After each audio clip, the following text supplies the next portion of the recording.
You broke your leg last year. Or maybe you didn't, but imagine it.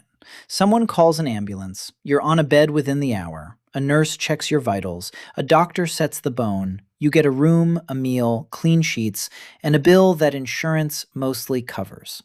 The whole system, the beds, the wards, the idea that a stranger's suffering is worth organizing a building around, feels like something we invented recently.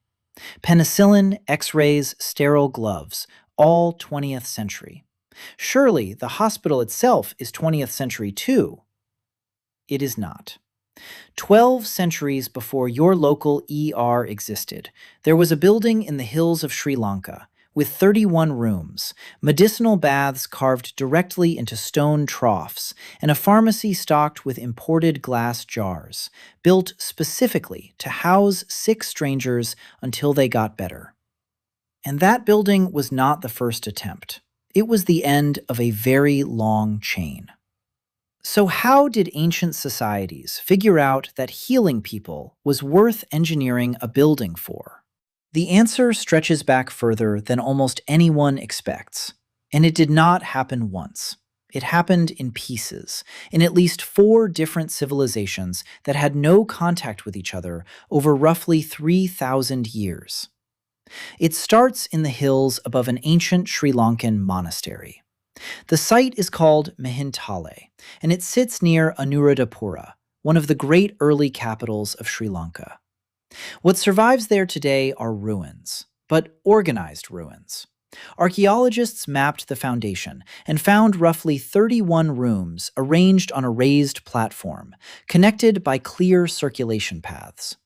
Excavators pulled surgical instruments out of the ground, steel and copper scalpels with precision edges, forceps in different sizes for different jobs, some small enough for delicate tissue, some sturdy enough for bone.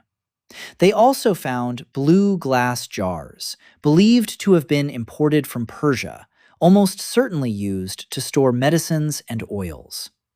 This was not a shrine with a few sympathetic monks.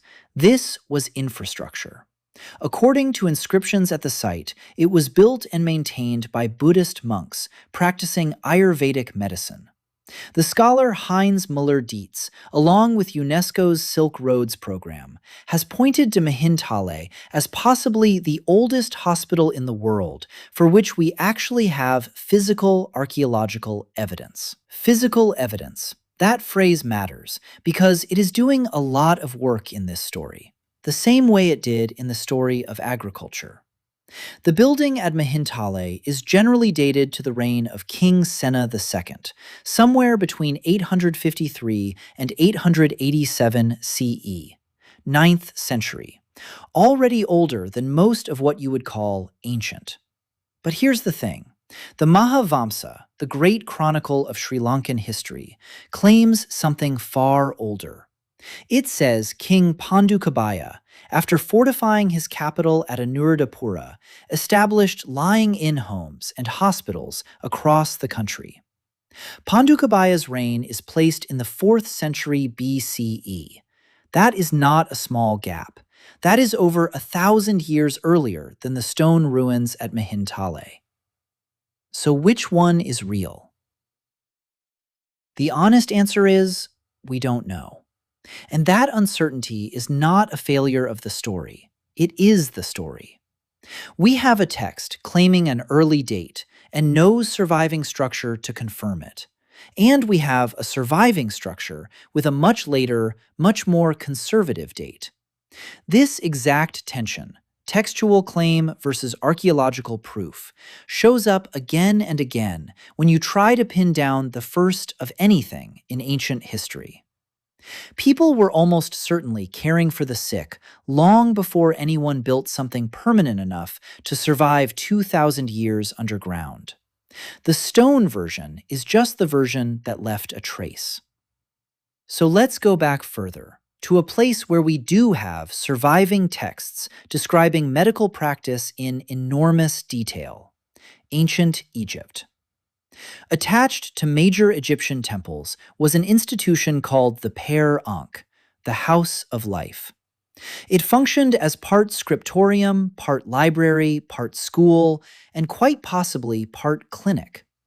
This is where generations of physicians trained, where medical scrolls were copied, stored, and studied, and where practical knowledge got passed from teacher to student, the way a trade gets passed down. One of the documents that likely moved through institutions like the Père Ankh is the Edwin Smith Papyrus, dated to roughly 1600 BCE, but almost certainly a copy of a much older text, possibly reaching back toward 3000 BCE. What makes the Edwin Smith Papyrus remarkable is not that it exists. Plenty of ancient medical texts exist. What makes it remarkable is how it thinks. Most Egyptian medical writing leans heavily on magical spells and incantations. The Edwin Smith Papyrus barely bothers with that. It works through 48 documented case studies, mostly trauma to the head, neck, and upper torso. For each one, it lays out the observed symptoms, a diagnosis, a prognosis, and a treatment plan, in that order, like a structured field manual for a battlefield surgeon. It describes skull fractures, spinal injuries, and the paralysis that follows them. It shows an early, genuinely empirical understanding of the brain and the fluids surrounding it, thousands of years before anyone had a microscope. This is a civilization that understood trauma medicine at a level that should surprise you. But here's the catch, and it is an important one. The Père Ankh was a place of knowledge, not necessarily a place of recovery. There is no strong evidence that patients were housed there for days or weeks while they healed. Egypt gave the ancient world extraordinary medical knowledge. It did not, as far as we can tell, give it the hospital as a building type. That piece came from somewhere else. It came from Greece, and it came wrapped in religion. Scattered across the ancient Greek world were sanctuaries called Asklepikia, dedicated to Asclepius, the god of healing. The most famous sat at Epidaurus, considered the mother sanctuary, the original site that roughly 200 other Asclepia across the Mediterranean modeled themselves after. Archaeologists Panagiotis Kavadius and Anastasios Orlandos led the excavations that brought Epidaurus back into the light in the early 20th century. And what they uncovered was not a simple altar. It was a therapeutic complex. Central to the healing process was a ritual called incubation, or enkoimesis. A sick person would sleep inside a building called the abaton, and the belief was that Asclepius would appear to them in a dream and either heal them directly or prescribe a treatment. That sounds like pure faith healing, and religiously it was. But archaeologists also pulled scalpels, lancets, and other surgical instruments out of these sites. The Asclepia were not choosing between prayer and surgery. They were doing both in the same building for the same patients. The Asclepion at Kos took the design even further, spreading across 3 separate terraces on a hillside, each one built for a different stage or style of treatment, with baths, colonnades, and open-air spaces oriented toward fresh air and natural light. This is the piece Egypt didn't leave behind. Architecture designed on purpose to promote healing. Shade for rest, water for bathing, airflow through open colonnades, physical space engineered around the needs of a sick body, centuries before anyone wrote a paper on hospital-acquired infections or the healing effects of natural light. Then Rome took the idea and stripped the religion almost entirely out of it. The Roman military built what were called Valetudinaria, standardized hospital buildings inside legionary fortresses. And the word standardized is doing real work here. These were not one-off religious sanctuaries built wherever a god supposedly appeared.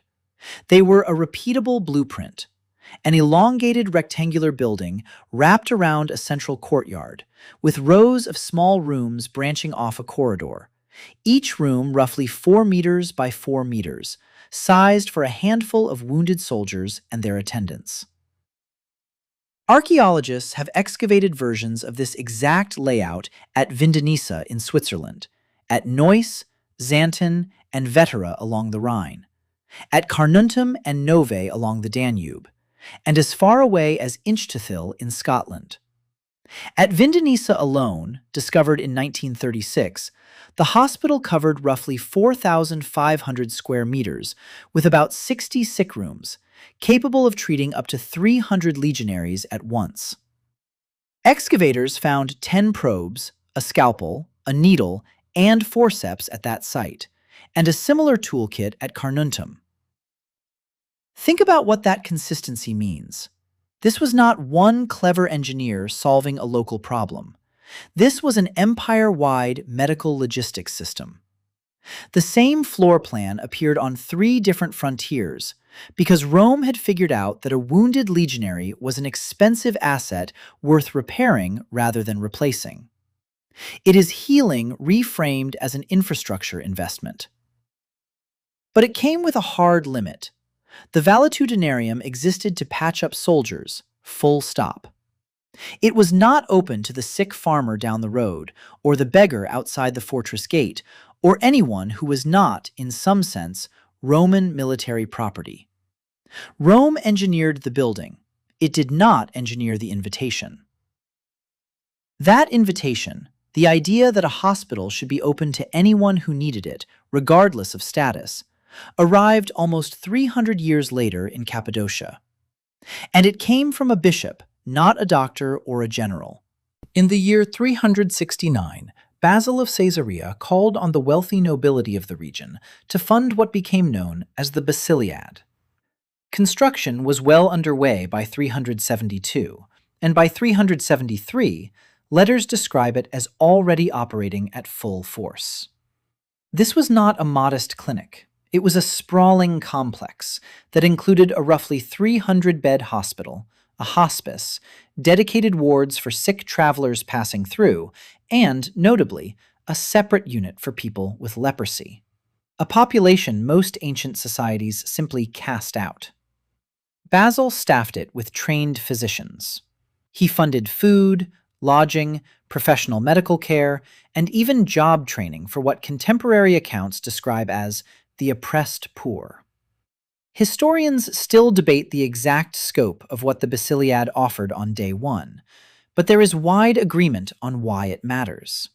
It may be the first institution in the historical record built specifically to provide comprehensive medical care to the general public in one place. Not to soldiers, not to the wealthy, not to whoever a god chose to visit in a dream, but to anyone in need who showed up. Egypt gave the ancient world medical knowledge. Greece gave it a building designed to heal the body through its environment. Rome gave it a replicable, engineered institution. Basil gave it a mission statement, that caring for the sick stranger was a communal obligation, not a privileged transaction.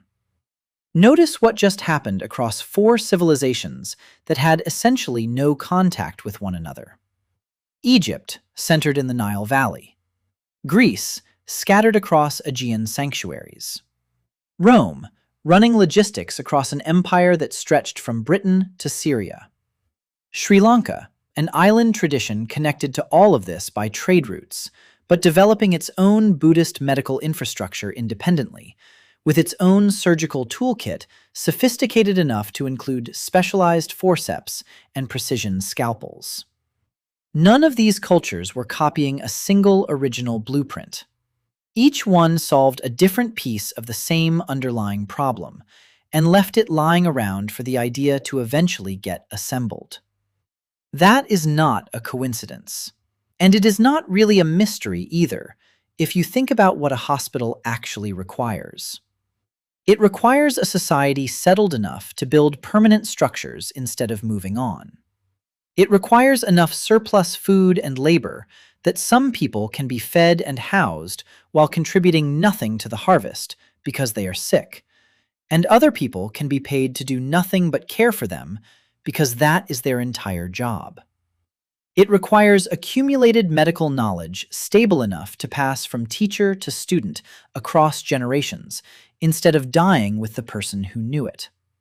And it requires, at some point, a decision made by a king, a priesthood, a military command structure, or a bishop, that the injured are worth that investment.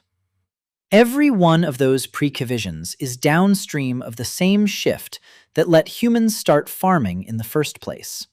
A settled, surplus-producing society with the spare capacity to care for people who are not, at that moment, producing anything at all.